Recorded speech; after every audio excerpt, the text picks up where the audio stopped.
evening and welcome to Tinkering with Edkelar. You might recall this little old Kodak camera I restored for a friend. Well, yes, indeed, it is still here. Right after I got it to work, the world travel situation kinda collapsed in on us, so I didn't have an opportunity to hand it back over. But this much longer than expected time frame gave me the opportunity to work on an addition. Behold, a flash. I found an original flash model that goes with the camera. Nice! But the original one uses old school flash bulbs. What are flash bulbs? Well, essentially they are almost the same as regular light bulbs, but the filament is either made from magnesium or, I've heard, coated with some phosphorus. So when it gets hot enough, the filament will combust in a bright flash. Yes, a single-use bulb. Which is not really a good option.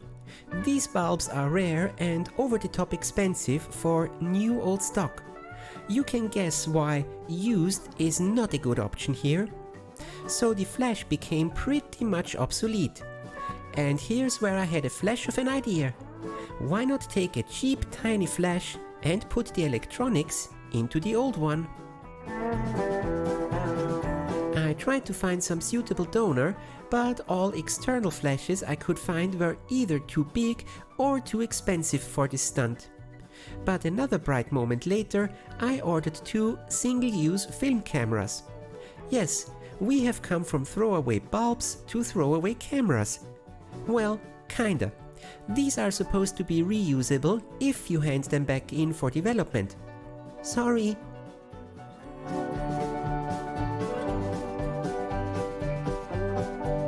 Taking apart the camera first, so I can check out the flash circuit and see how it would fit and work.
The circuit is a bit cramped, but I managed to make sense of it after unwinding the traces.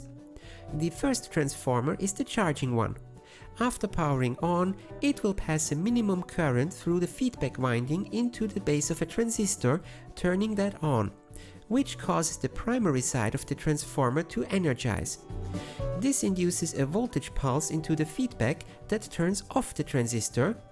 When the transistor turns off, the magnetic field in the transformer collapses, inducing another pulse in the feedback that will turn on the transistor again, and so on and so forth. The secondary side of this transformer has a metric ton of windings and puts out a much higher voltage, which is then rectified with a diode and used to charge up the main flash capacitor. Once charged, the feedback winding will arrive at a certain DC level and make the LED light up.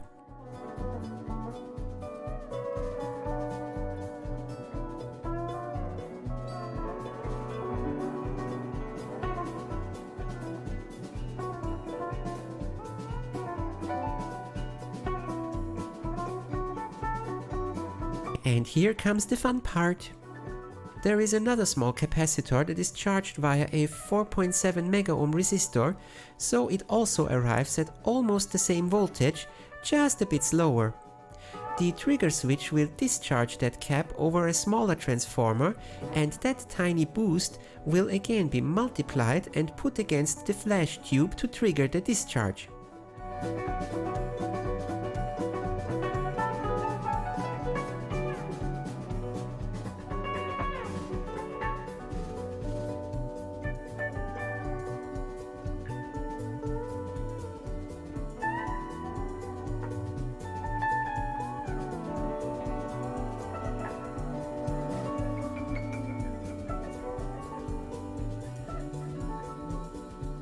Let's tackle the biggest question first.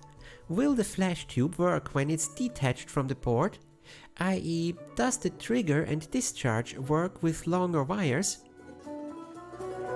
Another important consideration. These tubes are usually parallel to the subject, but the reflector of the flash is round, so the tube would have to be mounted upright. I created a plug in OpenSCAD to hold the tube and pass the wires through.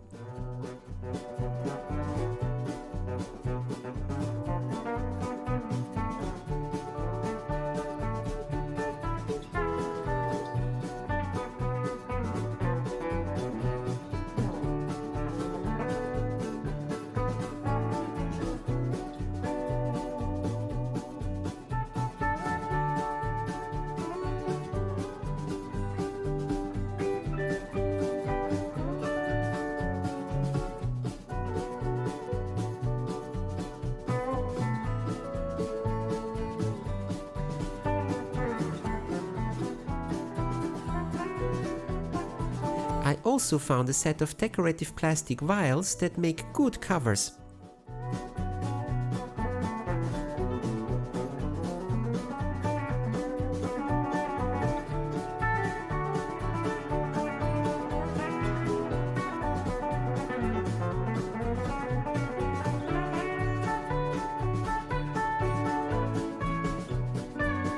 Testing the flash tube.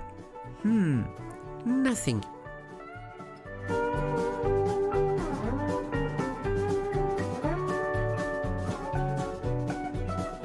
And zap! Somehow I managed to fry off one of the transformer windings during testing. Whoops! Got to be careful what to connect.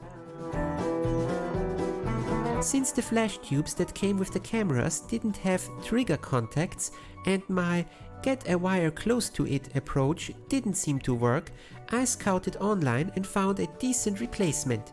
Same size, same voltage, and included trigger contact.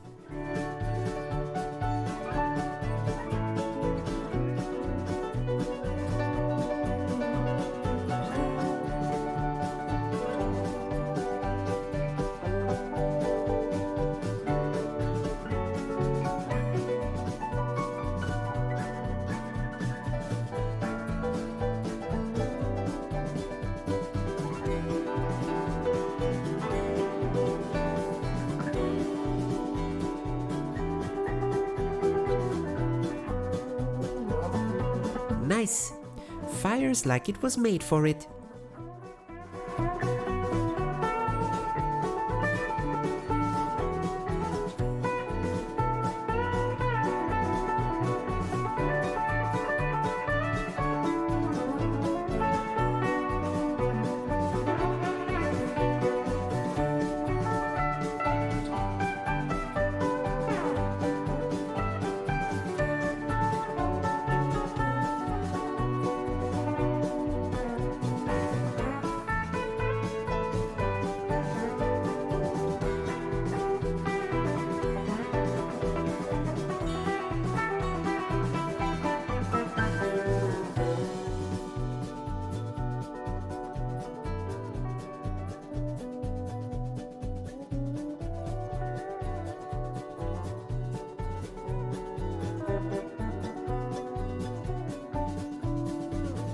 Now to find a way to pack it all into the case so that the outside looks original.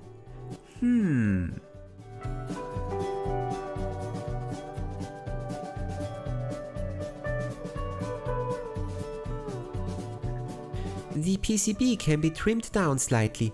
The top edge has only the LED and a resistor on it.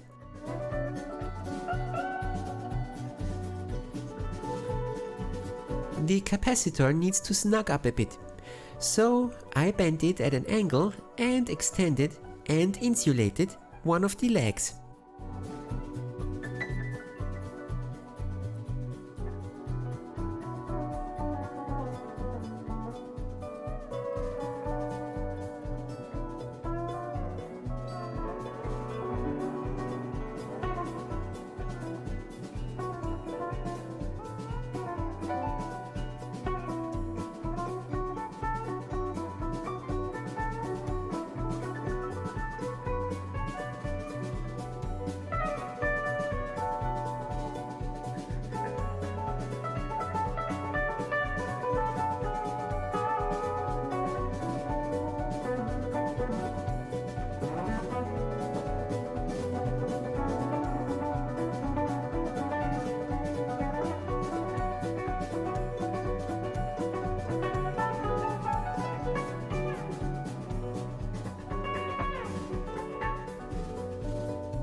And to insulate the electronics from the outside, I cut a piece of foam into shape as a new cover. The PCB now fits nicely into the space where the batteries used to be, and the new AAA battery case fits in the previously empty space.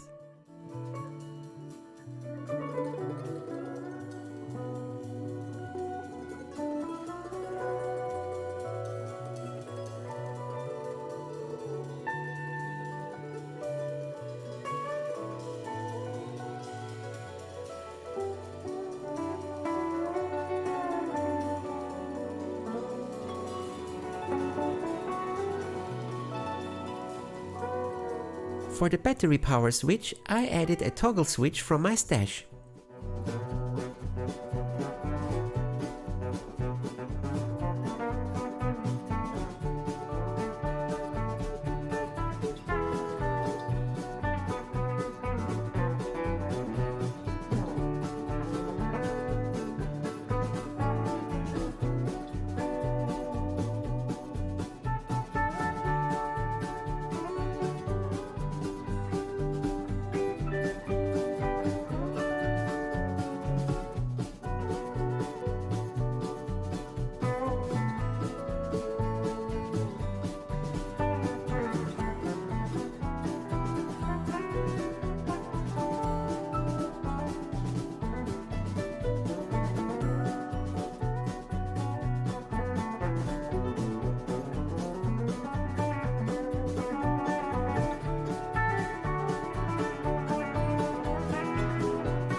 The only thing that's missing is the cap on the backside of the tube.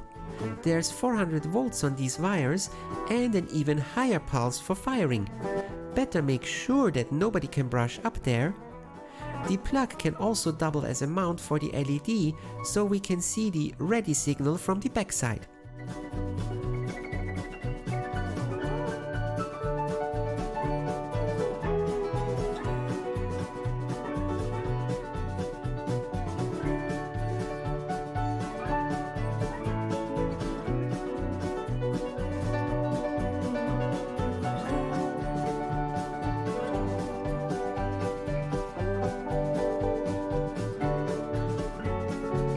After I tweaked the flash contacts in the camera slightly, I can say that the flash does work. Although there's certainly a need for a more sensitive film. The ISO 100 I had around was barely taking up the immediate center of the flash. Also, as is expected, this type of flash is far from even. But hey, that's part of the charm. Why did I need to tweak the contacts? Here's a timing graph. The original flash bulbs took a bit to ignite. Cameras thus fired them off a bit before the shutter opened to have the shutter open during the brightest time of the flash. With electronic or xenon flashes, the brightest part is right at the start of the flash and it is over by the time the shutter opens. I couldn't find a proper delay circuit to add to the flash, so I tweaked the shutter contacts slightly. Oh, this is also what the MX switch does on older camera lenses, by the way. Magnesium, xenon. This camera predates the problem and doesn't have that switch.